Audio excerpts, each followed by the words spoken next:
Shalom Rav al Yisrael Amcha Tasim Leolam. Shalom Rav al Yisrael Amcha Tasim Leolam. Ki atahu melech Adon L'chol hashalom. Ki atahu melech Adon L'chol hashalom. Shalom Rav al Yisrael Amcha Tasim Leolam. Shalom Rav al Yisrael Amcha Tasim Leolam. V'tov beinecha livorech et Amcha Yisrael b'chol et ub'chol shah b'shlomecha. Shalom Rav al Yisrael Amcha Tasim Leolam. Shalom Rav al Yisrael Amcha Tasim Leolam. Tasim Leolam. Tasim Leolam. Baruch atah Adonai Hamevorech et amo Yisrael Hashalom.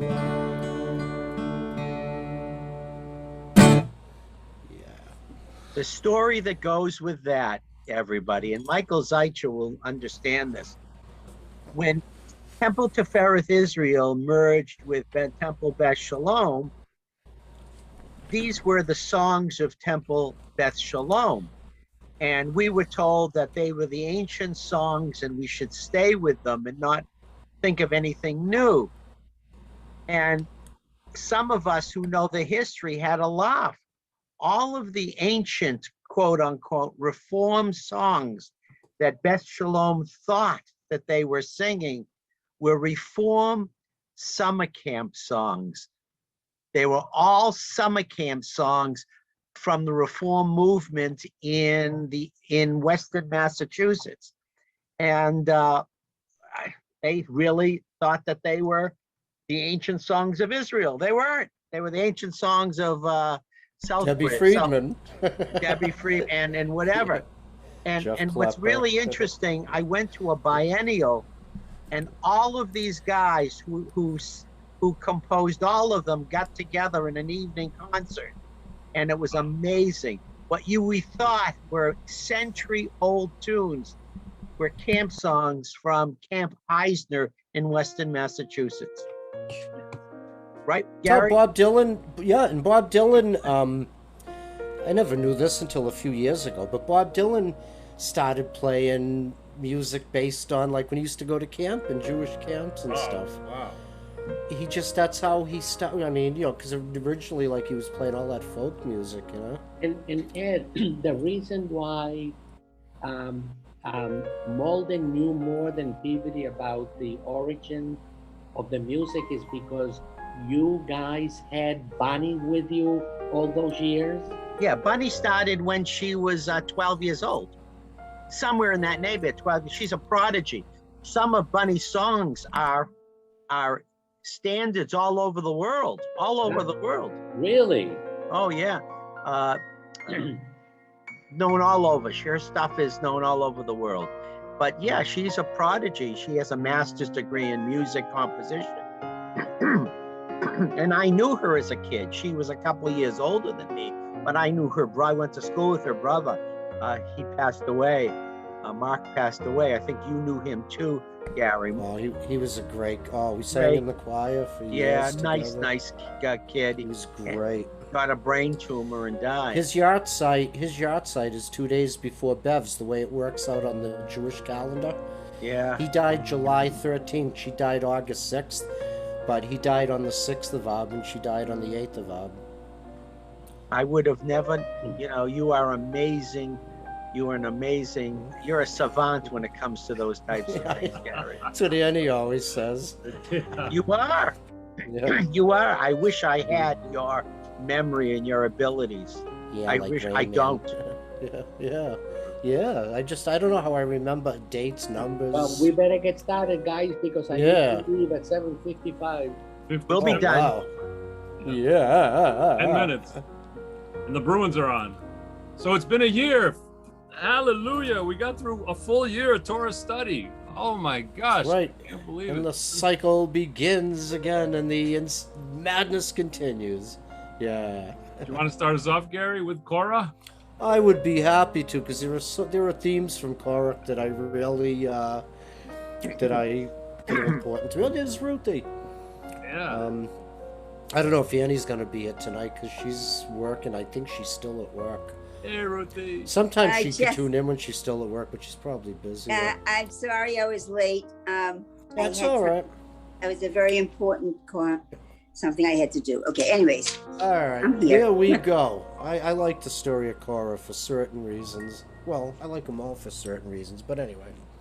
Now Korah, son of Issachar, son of Korach, son of Levi, betook himself along with Dathan and Abiram, sons of Eliab, and On, the son of Pelet, descendants of Reuven, to rise up against Moses, together with 250 representatives of the Israelites, chieftains of the community, chosen in the assembly with fine reputations. They combined against Moses and Aaron and said to them, "You have gone too far. For all the community are holy, all of them, and the Eternal One is in their midst.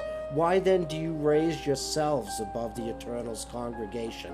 By the way, Gary, this is one of the most famous of all biblical sayings. You have gone too far for the community. We are holy.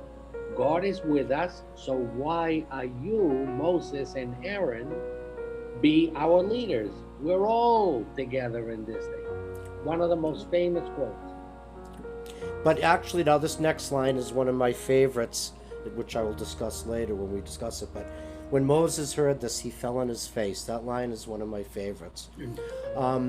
Then he spoke to Korah and all his company, saying, "Come morning, the Eternal will make known who is God's and who is holy, and will grant direct access. The one whom God has chosen will be granted access. Do this, you Korah and all your band. Take fire pans, and tomorrow put fire in them and lay incense on them before the Eternal. Then the candidate whom the Eternal chooses shall be the Holy One. You have gone too far, sons of Levi." Moses said further to Korah, "Hear me, sons of Levi. It is not enough for you that the God of Israel has set you apart from the community of Israel and given you direct access to perform the duties of the Eternal's tabernacle and to minister to the community and serve them. Now that God has advanced you and all your fellow Levites with you, do you seek the priesthood too? Truly it is against the Eternal that you and all your company have banded together. For who is Aaron that you should rail against him?" You want to talk about it now? I didn't realize that Moses says back to Korah exactly what he heard out of Korah's lips. You know, like you have gone too far, sons of Levi. Right? Is that? Well, I think like in terms of, you know, Moses was a humble guy who didn't choose to be in the position he's in. God chose Moses. Korah chooses Korah. You know. Yeah. But what I like about the falling on the face, and you might have heard me talk about this before because I've done so many services and talked about it so many times. But the idea, when they said this to him, he fell on his face. That was his first response. He didn't immediately say, "Oh, hey, wait a second." The idea that before you respond to something, you got to catch yourself for a bit, and you have to think before you speak. You got to totally assess the situation. For me personally, I've had experiences in my life. The older I get, it gets harder for me to do that. And the falling on the face, so to speak, for me can take days or weeks. But I'd rather keep my mouth shut in certain situations and say nothing than to speak and cause potentially irreparable damage. And the other side of it is, despite the fact that Korah seems so rebellious and wrong, Moses probably has to consider the fact that even a stop clock is right twice a day. He has to stop and consider, I don't know, maybe he's, maybe I think he's full of what, but maybe there's something to what he's saying. It's the idea that God's message can come from an unlikely source, but it doesn't negate the message. Sometimes somebody that you just pass on the street could ask you for spare change, and you could give them something, and they could say something to you that might profoundly affect your life forever. So you got to listen to everybody. And I think the idea that you fall on your face, you think first before you speak, and you listen to what everybody has to say, even if you think they're crazy, because you never know. Thank you very much, everybody. Well, I think that we in this exact paragraph in here, in Hebrew, falling on your face, meaning that you bow down. That's what it means. Okay, so you can imagine what happened. First, Moses bows down, may stay in that position for seconds or minutes, depending upon what Gary just said. And then when he gets up, take a look at what he says. He says, all of you guys come together with fire. We're going to go into the front of the tabernacle, and we're going to see which one is the one that God allows to go in. That was his response. But he thought about it first. He didn't But just he thought about it immediately. first. That absolutely. And in fact, Gary, I remember some of you at the bars saying exactly that. Yeah. Yep. It's a major. It's just one of those major things to me, the falling on the face. I had a question. Is Korah from the sons of Levi? Yes. Oh, okay. Oh, yes. So what if we can say it in more plain language. Korah was part of the Levites, but of the Levite tribe, only Moses and Aaron became the heads, the leaders. Everybody else, was essentially helpers. So Korah says to Moses, if I can say it my way, who appointed you? God is with us everywhere. We're here, the entire congregation. God is with the entire congregation. Mm-hmm. So how come that only you two guys have got all of these privileges? How about us? How about me? Why am I not the head of the Israelites? Right. And that, from what I understand too, Korah was kind of he was a high-ranking person, right? Along with many of these. Yes, absolutely. Yeah. Which actually made this entire thing so much more difficult, for Moses, because somebody who is from the town of Levi, from the tribe of Levites, at the time of Levi, where all the Levites come from, is forcing him to do something in front of the entire congregation.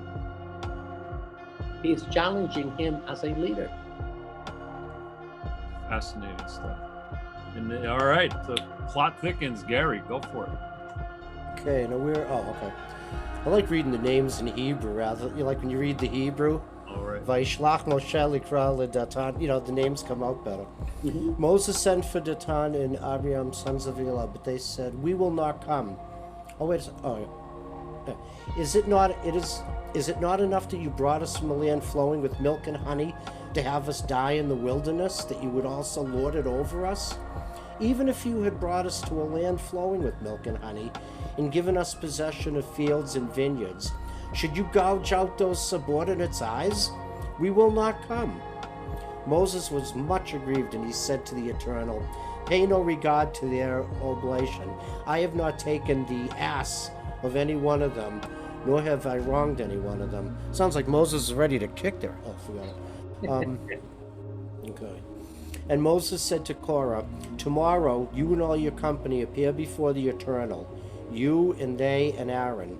Each of you take your fire pan and lay incense on it, and each of you bring that fire pan before the Eternal. 250 fire pans. You and Aaron also bring your fire pans. They each took their fire pan, put fire in it, laid incense on it, and took a place at the entrance of the tent of meeting, as did Moses and Aaron. Korah gathered the whole community against them at the entrance of the tent of meeting. Then the presence of the Eternal appeared to the whole community, and the Eternal One spoke to Moses and Aaron, saying, "Stand back from this community, that I may annihilate them in an instant." Okay, so Gary, well, I need to leave after this thing in here. Based on what we just saw from the previous paragraph, 250 of the Levites who were against Moses showed up. See that? 250. So Korah had a tremendous number of people behind him. Yes, absolutely. Want to continue, Gary? Sure. I think we're right there, number 22. Yeah, but they fell on their faces and said, "O God, source of the breath of all flesh, when one member sins, will you be wrathful with the whole community?" The Eternal One spoke to Moses, saying, "Speak to the community and say, withdraw from about the abodes of Korah, Dathan, and Abiram." Moses rose and went to Dathan and Abiram, the elders of Israel following him. He addressed the community, saying, "Move away from the tents of these wicked fellows and touch nothing that belongs to them, lest you be wiped out for all their sins." So they withdrew from about the abodes of Korach, Dathan, and Abiram. Now Dathan and Abiram had come out, and they stood at the entrance of their tents with their wives, their children, and their little ones. And Moses said, "By this you shall know that it was the Eternal who sent me to do all these things, that they are not of my own devising. If these people's death is that of all humankind, if their lot is humankind's common fate, it was not the Eternal who sent me. But if the Eternal brings about something unheard of, so that the ground opens its mouth and swallows them up with all that belongs to them, and they go down alive into Sheol, then you shall know that these fellows have spurned the Eternal." Scarcely had he finished speaking all these words when the ground under them burst asunder, and the earth opened its mouth and swallowed them up with their households, all Korah's people, and all their possessions. They went down alive into Sheol with all that belonged to them. The earth closed over them, and they vanished from the midst of the congregation. All Israel around them fled at their shrieks, for they said, "The earth might swallow us." And a fire went forth from the Eternal and consumed the 250 representatives offering the incense. Woo, woo, woo. Well, Woof. if I was living during that time, I'd probably be one of them that got swallowed up because I'm such a rebellious person. Go, Ruth. I don't think I would have survived. No. No, I really don't think I would have. I mean, it's so funny because, I always say, and Dr. Mike just left, and I'm sorry we didn't get a chance to say goodbye, but Dr. Mike did his, how the United States was kind of formed with Torah in mind. And this is one of those things where it's like, the United States was always formed with this idea of you can go and talk to people who are in charge and air your grievances. That was kind of like written in the book, but we weren't ready for it back then, I guess. I don't know, maybe. I don't know. What do you think? Yeah. Ruthie, I don't know. Ruthie, when you die, you're going to heaven. Don't worry about going under 250 people. To be honest, I don't, one of the things about Judaism that I like is there's not a lot of talk about Olam Haba. And it's not about what you do here. It's, a lot of, the thing that I find different about Christianity is a lot of Christians are worried about all the things that's going to happen to them when they die. I'm much more concerned about what I'm doing here on earth. That's how I look at it. I don't worry about what's going to happen to me after I die. Yeah. I think That's what I like about Judaism. They don't spend a lot of time talking about Olam Haba. You know, Well, I got to tell you, I don't believe it's a rehearsal. I think I've said that many times. I don't believe this life's a rehearsal. So we got to do what we got to do. yeah, so what you're saying is that you got to be in this world right now. mhm. Well, Yeah, I agree. and that's why they say you should give your charity while you're alive, not when you're dead, because then you can see what you have done. Oh, I agree. Absolutely. Yeah, people that save all their money to the end is kind of crazy. Yeah. That's really interesting.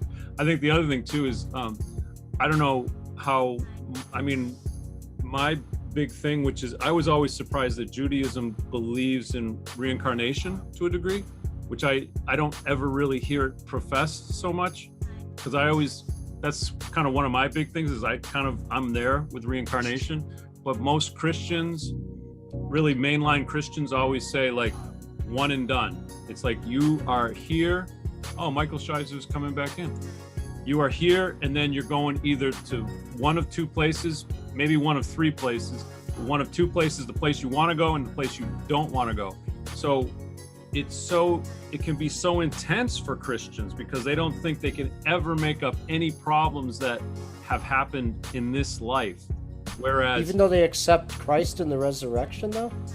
yeah, it's Good. yeah, resurrection is an interesting concept that they don't even when he says you should be born again, they look at that as a complete spiritual born again thing. It's really because and I think that's where you get, well, I'm just trying to explain, like that's where you get these intense Christians who are like, you know, even when they profess, you know, that everyone needs to follow Jesus, that's what the problem, I think that's what, well, some of the misconceptions are, because they're so adamant, if you don't, it could be a disaster for you, no matter who you are, you know. You know something, Mike, it's a very important point you made up.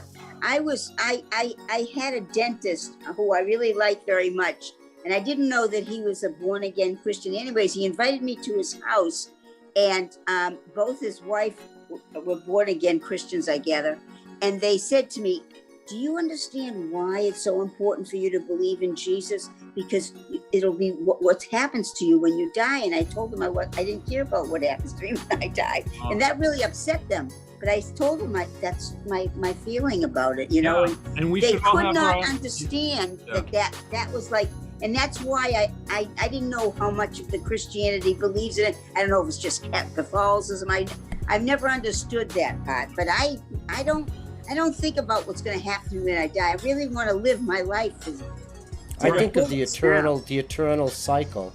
Because, like, for example, I had an aunt, my father's sister, and in 1976 she died of breast cancer at the age of 48, you know, which is really young. Yeah. Now, since then, I can't tell you how many grandchildren and great-grandchildren have been born that she is actually physically part of, when you think about it.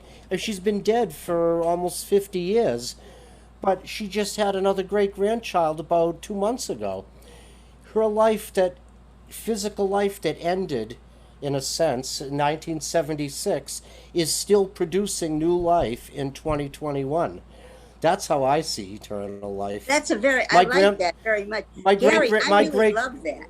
My great-great-grandparents are dead, but I'm here talking to you. I'm a part of them physically. I love that. Are you I think about my mother, who never got to see her great-grandchildren. And I know how, I was just thinking about this today because my youngest is graduating high school this week. And I was just thinking, oh, she would have loved seeing Rebecca graduating from high school. She's still a living part of her, though. You know? Yeah, but then you're right. It's a part of her. That was really nice. I love what you just said, Gary. I really like that a lot. Are you able to hear me? Yes. Yes. Yep. Okay. There is the concept of Gilgul and Neshamot, which is what coming back into life, reincarnation is.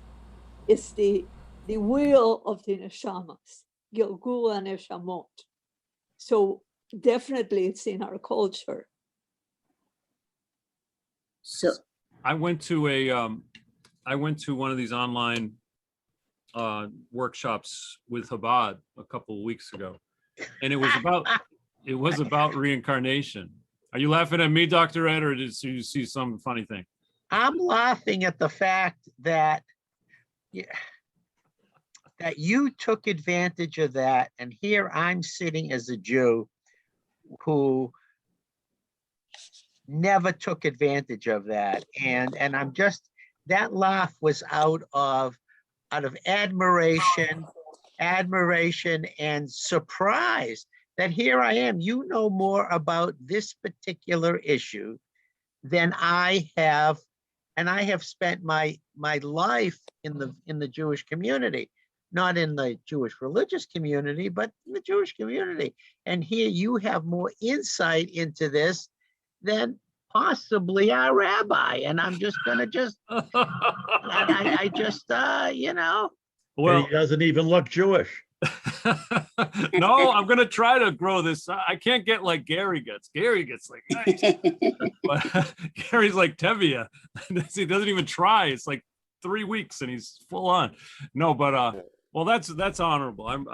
Well, you know, it's a curiosity for God, really, and that's all I can tell you. It's like I'm so. Well, I'm very impressed with the amount of knowledge you have, Mike. It blows my mind, because I don't think there's any of my friends that are Jews that know as much as you do.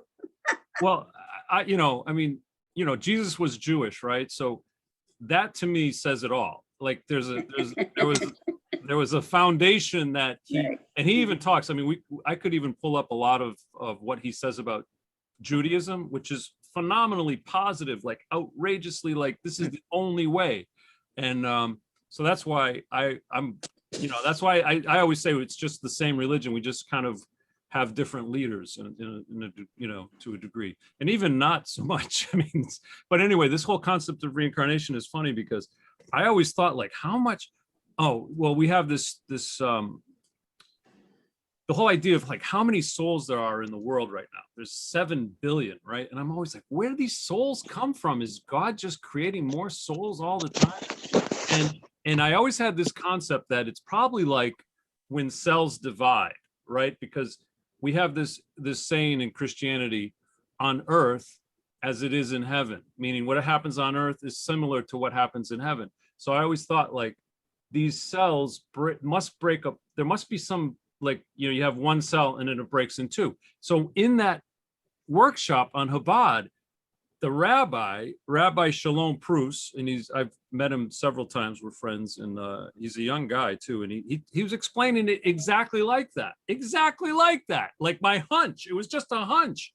And then he even said, like, it's like taking a candle, and if you take a candle and you dip it in the fire, and you light another candle with that candle, it's the same fire. It keeps the burning throughout. And I'm like, my gosh, this is, every time I learn more and more about deep Judaic ideas, I'm enamored with it, because it's so much deeper than anything we have in Christianity. Because and I think it is because we think one and done, you're either going to one place or the other place. And it's a problem, I think, in Christianity.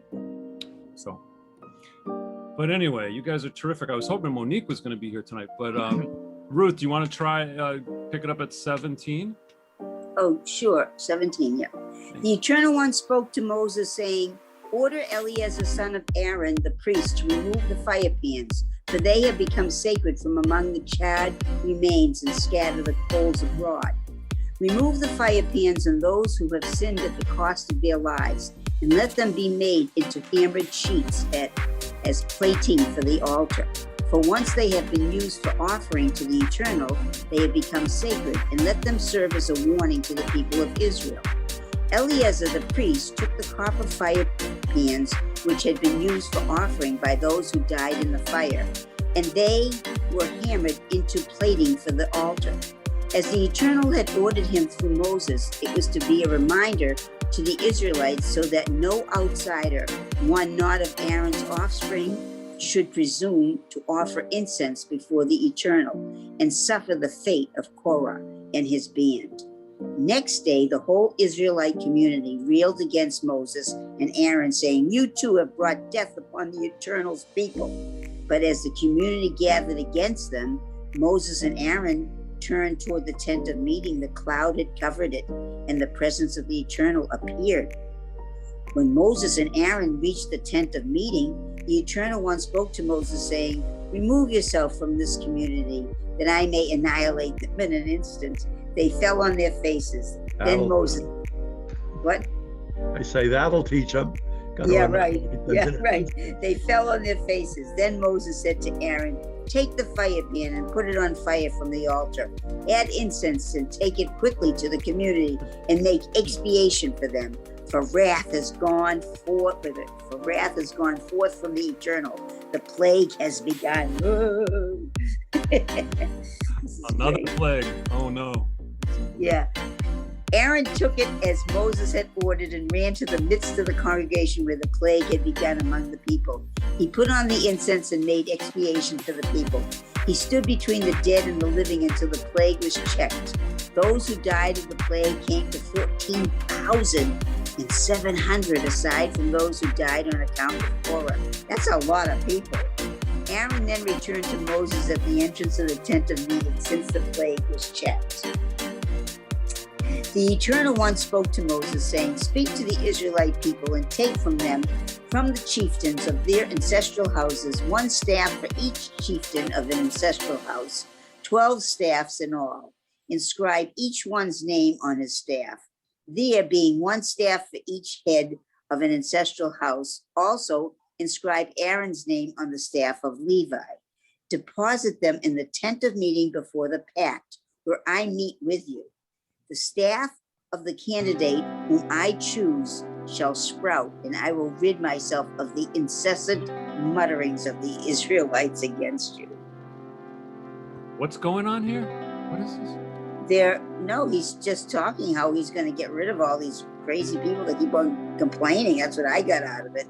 They keep on complaining that, I mean, they just don't learn their lessons, But it's so great. I love it because it's so human. It's so it's so tough to do what they're doing. But I was really amazed at that number. Did you hear that number? We were 14,700. 14,000. That's a lot of people. That's a lot of people. If I saw 14,000 people being killed, I'd be scared shit. Excuse me. That's the whole idea. Yeah. God scared a lot of people. All right, where am I? I lost my 21, place. 21. 21, okay. Moses spoke thus to the Israelites. Their chieftains gave him a staff for each chieftain of an ancestral house, 12 staffs in all. Among these staffs was that of Aaron. Moses deposited the staffs before the Eternal in the tent of the pact. The next day, Moses entered the tent of the pact, and there the staff of Aaron of the house of Levi had sprouted. It had brought forth sprouts, produced blossoms, and borne almonds. Moses then brought out all the staffs from before the Eternal to all the Israelites. Each identified and recovered his staff. The Eternal One said to Moses, "Put Aaron's staff back from the pact to be kept as a lesson to rebels." That's talking to me.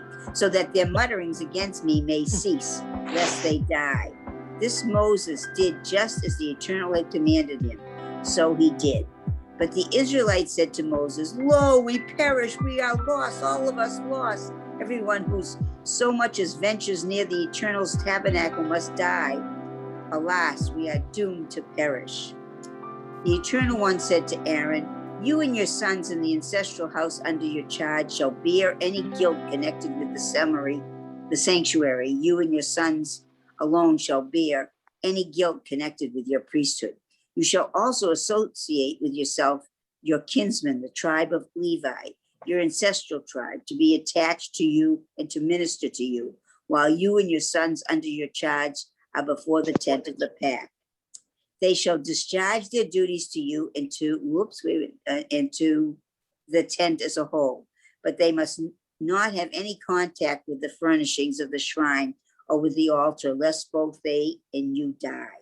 They shall be attached to you and discharge the duties of the tent of meeting, all the service of the tent, but no outsider shall intrude upon you. As you discharge, you have to go up, okay, discharge the duties connected with the shrine and the altar, that wrath may not again strike the Israelites. I hereby take your fellow Levites from among the Israelites. They are assigned to you in dedication to the eternal to do the work of the tent of meeting. While you and your sons shall be careful to perform your priestly duties in everything pertaining to the altar and to what is behind the curtain, I make your priesthood a service of dedication. Any outsider who encroaches shall be put to death. The Eternal One spoke further to Aaron, I hereby give you the charge of my gifts, all the sacred donations of the Israelites. I grant them to you and to your sons as a prerequisite, a due for all time. This shall be yours from the most holy sacrifices, the offerings by fire, every such offering that they render to me as most holy sacrifices, namely every meal offering, purgation offering, and reparation offering of theirs shall belong to you and your sons. You shall partake of them as most sacred donations. Only males may eat them. You shall treat them as consecrated. This too shall be yours, the gift of offerings, their contributions, all the elevation offerings of the Israelites. I give to you and your wives, to your sons and to the daughters that are with you, as I do for all time. Every one of your household who is pure may eat it. Okay, let me make a comment. Let me see what your opinion is as you hear it. Here is Korah, who created the most destructive civil war among the Israelites ever on a percentage basis. But we don't know anything about Korah before this parsha. Absolutely nothing. Interesting. It just came out. See, but to me, the reason why is I think of Korah as someone who represents the type of person who's going to be defiant, and that it's just an example of what happens when you're so defiant to God. This is what happens to you, no matter if you even have thousands of people behind you. I think it's like when Israel was in the War of Independence, there's a lot of things that shouldn't have happened that happened, and it wasn't because of the numbers. I think it had to do with the dedication they had of the state and everything. I really do. I look at this as not about just representing a group of people that had some belief or they were upset because they didn't get what Moses and Aaron was represented. I think they just were very rebellious, and they saw what happens because they weren't really believing in God. They were more just complaining. That's the lesson I got out of it. That's a good point. And also, as we always bring up, it's the first time that people actually followed God, right? As a community, as this huge community, and they had to go through the desert and they had to leave a place that wasn't the greatest, but it sounded obviously better than going through the desert for 40 years, right? And that's right. tough. But another thing is, when anybody got upset with Moses, let's not talk about Aaron for a minute. If you ever notice, when anybody ever got upset with Moses, because there was many times people got upset with Moses, he never ever swayed away from God's his dedication to God, and that's what people are not seeing. That look, all that he had done to get them through going through the sea, getting the manna, the water, everything that happened. He finally, comes down, his face is shining from seeing the light of God, and it still doesn't mean anything to them. You understand? It's like they can't accept that this person is really being dedicated to God at that moment. And that's what I find interesting, that Moses never swayed away from his incredible devotion to God. Yeah, absolutely. Okay. And But we're still Michael, talking about him. I think that we also need to point out something else. do this thing on a chronological perspective. At this particular point in time, during the Korach rebellion, Yeah. they've only been in the desert for just a little over a year. Really? Oh, I didn't know that. Well, as a matter of fact, you may remember that in the last Parsha that we had, they were just celebrating the first Passover. Oh, Remember that? Yeah. yeah. They're very good with chronological things. Okay, so in fact, I think that we mentioned it very quickly last time, so let me repeat it so we all get it. If you take a look at the book of Genesis, I don't know if you can hear that, there's the fire alarm going on in here, so Yeah, I do hear it. We can hear you. Okay, so I'm going to ignore it. Okay. Be careful. Absolutely. No, well, my wife is not cooking, so I'm not worried. I never have that problem. Okay, so let's put this thing into a time perspective. So let's go through this thing real slowly. The book of Genesis covers something like about 2,000 to 2,200 years from the beginning of the world, when God made heavens and earth, until we were slaves in Egypt for 215 years. So that is a time of about 2,000 years. From that point on, the book of Exodus, the book of Numbers, the book of Levites, and Deuteronomy that we're going to come to, that covers 40 years. Interesting. So 4 books cover 40 years. Wow. Now, at the time that we're talking about Korah, this was just after we read that Moses had, or God had asked Moses to remember the first Passover. So the very first one occurred when we left Egypt. The second one was right after the problem with the golden calf. So at this point in time, we are only in the desert a year and a half. Oh, interesting. So can you imagine that? No.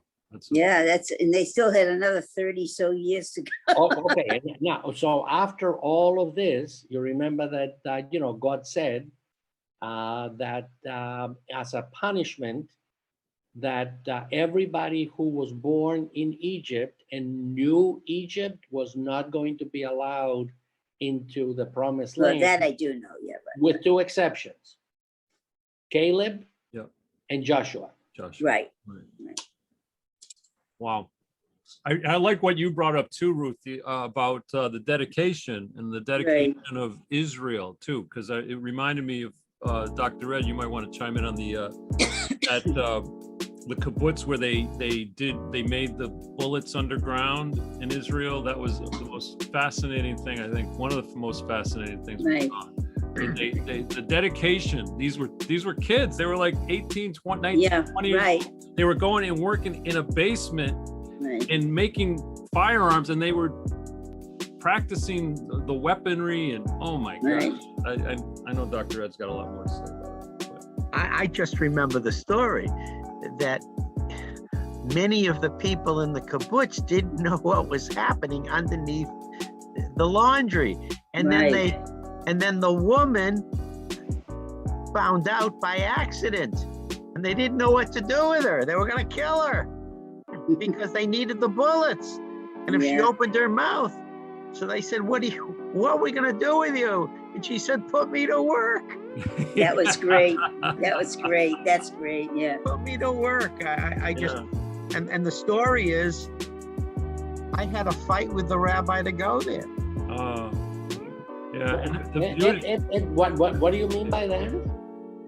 Well, it might be a bit much. It's a bit much, but let's say I don't think the Rebbitzin spoke to me many times after that discussion. It was absolutely beautiful. It was. Oh my gosh. And the number one anti-gun person in the world is Bill Gordon. And he grabs me afterwards and says, that was the best tour I've been to in my whole life. It was incredible.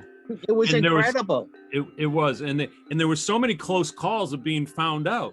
They were doing this for how many years? It was every day they were just making, and then they had to cover up the sounds of the bullets and the guns, and there was like a train wreck. Remember that part? There was the train, and they had to wait for the trains to go by to test the bullets every day. So when the train went by, they tested a few bullets, make sure that it was just. It was amazing. It was a miracle. It was a miracle. It is amazing, really. And they never found it. The British never had any idea. No. Now, it's really, just learning about the War of Independence is an incredible feat in itself, Yeah. There's so much to it. And I remember I was in Israel way before the 6-Day War. I was there in 1965. And it was such a different place then than it is now, of course. I did want to go back, and unfortunately I didn't have the money last year when you guys went. But I plan on going again. I really would love to, because I do have relatives there too. So people don't realize in the War of Independence, and it was very clear, one country stood out. Without one country to help Israel, there would have never been an Israel. Do you know what that country is? No, very few people know. Was it Cuba? Czechoslovakia. Czechoslovakia. Oh, that's right. Yeah. Czechoslovakia. Wow. I'm Czechoslovakian. Really? I'm not kidding. Well, Czechoslovakia, and I've been to Czechoslovakia. I've been to the Czech Republic. That's a whole. Well, you've been everywhere, Ed. That doesn't surprise me. No, I got a call. We need you for 2 weeks in the Czech Republic. You want to go? Yeah, I want to go. All right. Anyway, but clearly the Czech Republic needed money in 1947 and 1948. This was what, and the Israelis said to them, well, what can you give us? And they said, we'll sell you everything, including planes. Wow. And they said, okay. And the Czech, when nobody else would sell to the Israelis, the Czech Republic said, sure, we'll sell you everything. We need the money. Well, interestingly enough, Ed, and I'm pretty sure you know this story, they actually sold Israel Stuka planes. Yeah. I said that they sold them planes when they sold them planes, and some of them were the German planes. Yeah, nobody knew. The book you must read is called The Promise. If you want to find out how Israel got their weaponry, their bullets, their planes, everything, it is the most amazing book you'll ever read, called The Promise. And, I think I read that a long time ago, but I'd like to read it again when I'm a little bit more aware now. Sometimes I read things I didn't understand it at the time. For some reason, I think I read that once. And in Massachusetts were some of the places that acquired the stuff. Leominster, Massachusetts was one of the places that acquired a lot of, I can tell that story sometime, we have some minutes, but yeah. There was a house in Leominster, Mass that had a basement, and the bottom of the basement there was a bank door, and inside the bank door were all kinds of stuff that was sent to Israel and was accumulating here. And I happen to have met the person, the family of the person who acquired and stored the material and smuggled it to Israel. Leominster, Mass. Wow. And when you're talking about selling weaponry and equipment, weren't there like 2 bullet machine making machines on the kibbutz, and they were from the 1918s or something, and they had to have the old guns that would fit the bullets, and it's just like a miracle after miracle just to get them in the basement, and it was just big. It was just crazy. It was you know, you hear about, yeah, I got to read the book. I'm going to read the book. Baraka, you want to pick it up at 12? Oh, this is amazing. All the best of the new oil, wine, and grain, the choice parts that they present to the Eternal, I give to you. The first fruits of everything in their land that they bring to the Eternal shall be yours. Every one of your household who is pure may eat them. Everything that has been prescribed in Israel shall be yours. The first male issue of the womb of every being, human or beast, that is offered to the Eternal shall be yours. But you shall have the male firstborn of human beings redeemed, and you shall also have the firstling of impure animals redeemed. Take as their redemption price from the age of 1 month up the money equivalent of 5 shekels by the sanctuary weight, which is 20 grams, 20 gerahs. But the firstling of cattle, sheep, or goats may not be redeemed. They are consecrated.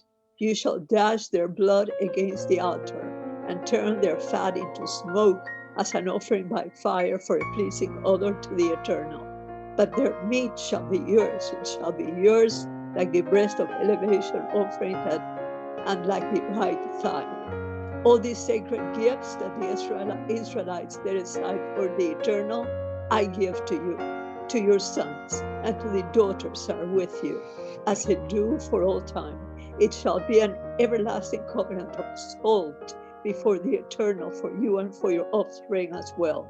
And the Eternal said to Aaron, you shall, however, have no territorial share among them or own any portion in their midst. I am your portion and your share among the Israelites.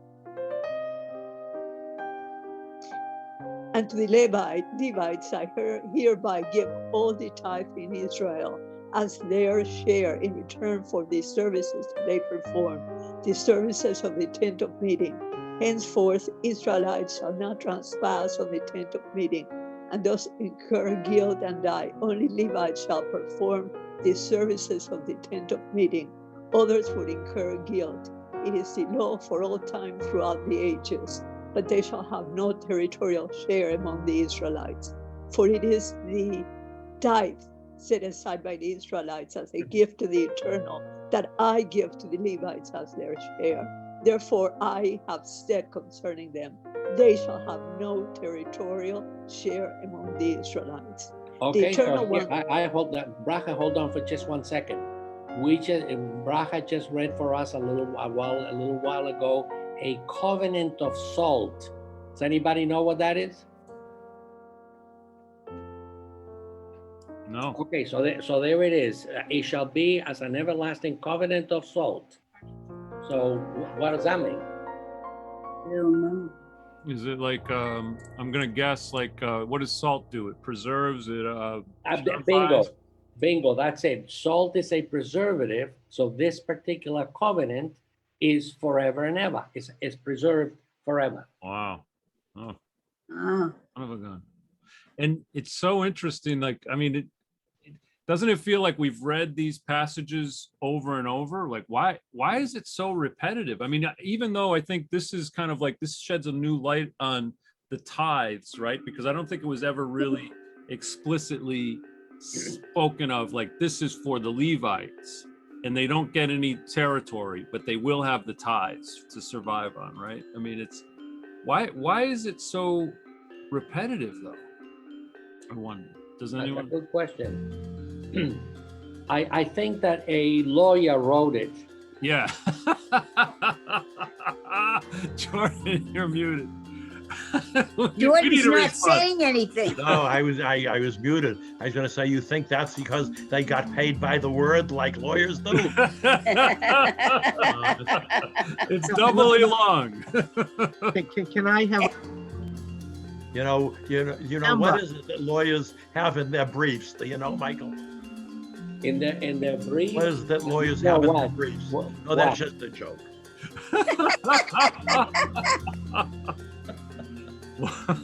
You know why it's repeated over and over again? Okay, what is it, Doctor?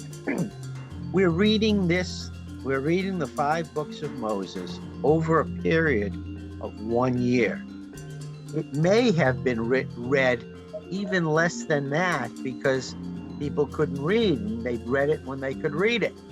So what you see here is somebody will have read it this week, and maybe they may not have the opportunity to hear it again for 5 years, and they're able to hear a couple of weeks, and there it is again. So you know what Mike said a few weeks, Mike Seicher said a few weeks ago, was by repeating things and by giving so specific details on each paragraph, it's to give it the appearance of more credibility. And I thought that was a good answer by Mike. That is a good answer. Could be. Yeah. You know?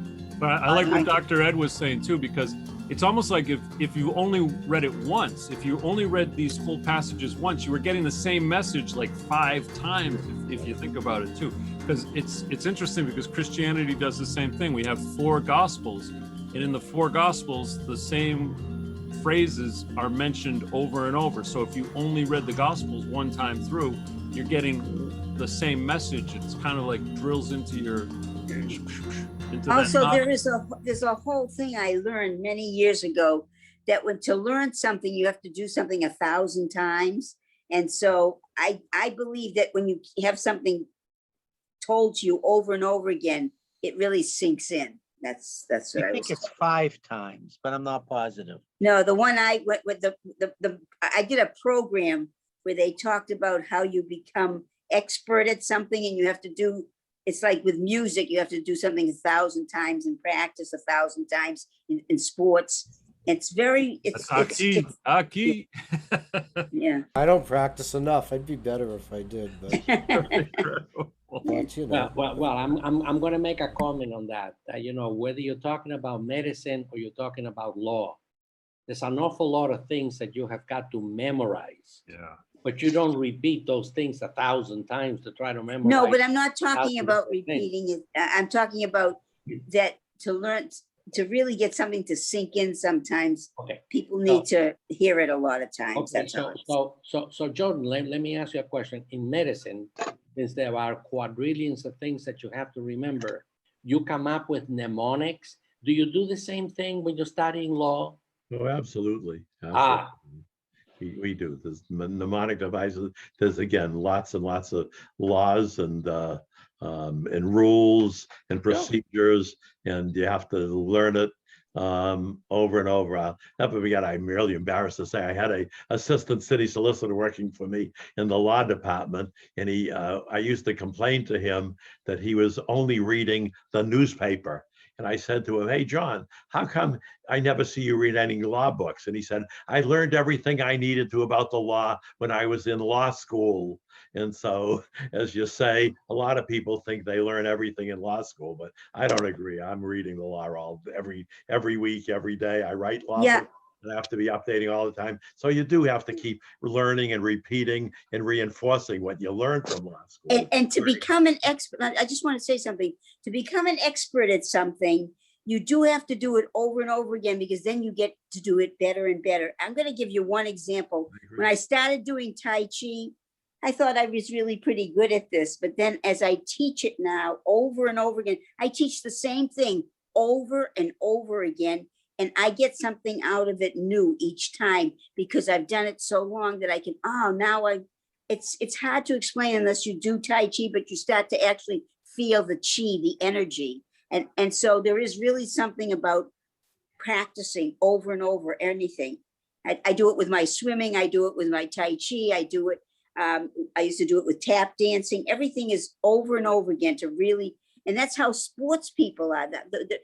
There's nobody that's a natural athlete. That's a bunch of bull. They practice over and over and over and over again. That's how you become more expertise, and you start to actually see things differently.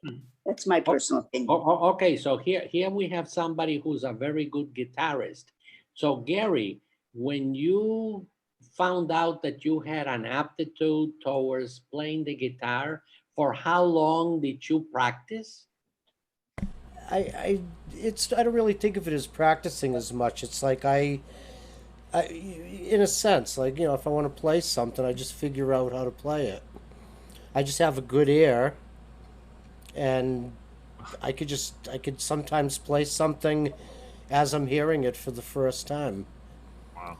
So it's like Okay, it comes easy. I just go over it like to. But the more certain things. that you have played over the years, even if it's something that you're very good, like you might have a photographic memory that's very good. But do you find that because you've done things over and over again, like when you do your runs, I think they're absolutely beautiful. I can't believe the first time you did a run like that is as good as it is now. Do you understand what I'm saying? And that's all off the top of my head for the most part. I mean, and then I just do it. I keep doing it, and then I kind of memorize it, and it starts becoming. Yeah, but that's what I'm saying. It's an old. Yeah. Yeah. That's what all I'm saying. Kind is of evolves. Yeah. Yeah, you evolve as you practice something over and over again. That's all I'm saying. And Yeah. Jordan, if I remember, you also play the piano. Am I was right? going to say, in my experience, and I started out in my younger day when I was 12 and 13, playing classical music. And honest to God, I used to practice 2 and 3 hours a day, Ruth. Yeah, I agree. That good, because that's how complex and difficult classical piano. Now, insofar as when I started to play the piano in striptease halls and barrooms, I didn't have to practice so much. I was busy looking around. I didn't want to read the music, and it was a totally different experience. So what Gary and I do is improvising. You don't really have to. You've heard my sister-in-law. Rebecca play, and many of you in Kol Nidre. Amazing. Sure, she's beautiful. She practices hours and hours and hours a day. Yeah. So doesn't Bunny. I mean, it doesn't happen.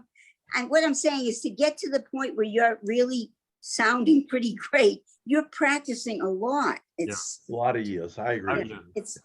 And I agree. It's daily things too, because if you don't do it daily, because I know that as I get older, I can only play guitar every once in a while, and I do a lot of video editing, and I will forget from one week to the next how to do like the video editing. I have to relearn it because I'm not doing it daily. If I do it daily, I think makes it more in the brain, one quick question about video editing. I'm trying to find somebody. I have a bunch of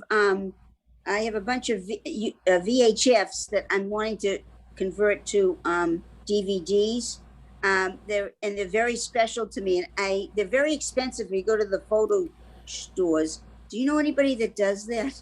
There's a place called Legacy Box that I've heard advertised that does that. I tell you, my cousin, who is a Malden fellow, the Ehrlich family. I don't know if you knew Ruth and Arthur Ehrlich at all, but their son is the master of doing that. Very reasonable, very fair. It's called Video Fix.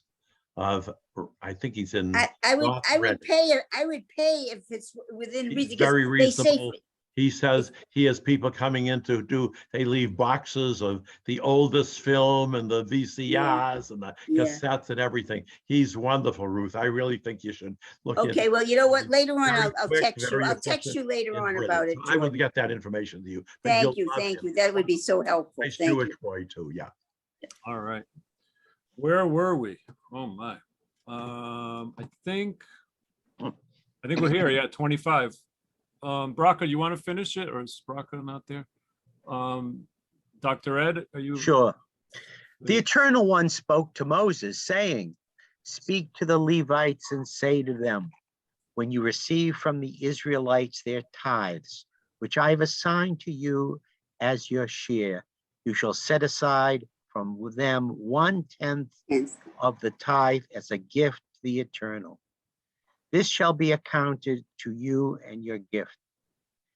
As with the new grain from the threshing floor or the flow from the vat, so shall you and your part set aside a gift for the Eternal from all the tithes that you receive from the Israelites, and from them you shall bring the gift for the Eternal to Aaron the priest. You shall set aside all the gifts due to the Eternal from everything that is donated to you, from each thing its best portion, the part thereof that is to be consecrated.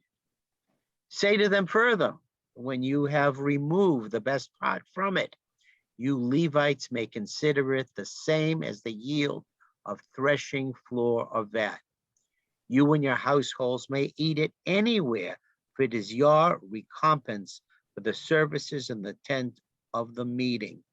You shall incur no guilt through it, once you have removed the best part from it, but you must not profane the sacred donations of the Israelites, lest you die. Dun, dun, dun. Congratulations. 1 year ago this week. I can't believe we've been reading this book for a You year. did this for 1 year already? Wow. One We've year. been reading it for thousands of years. Absolutely.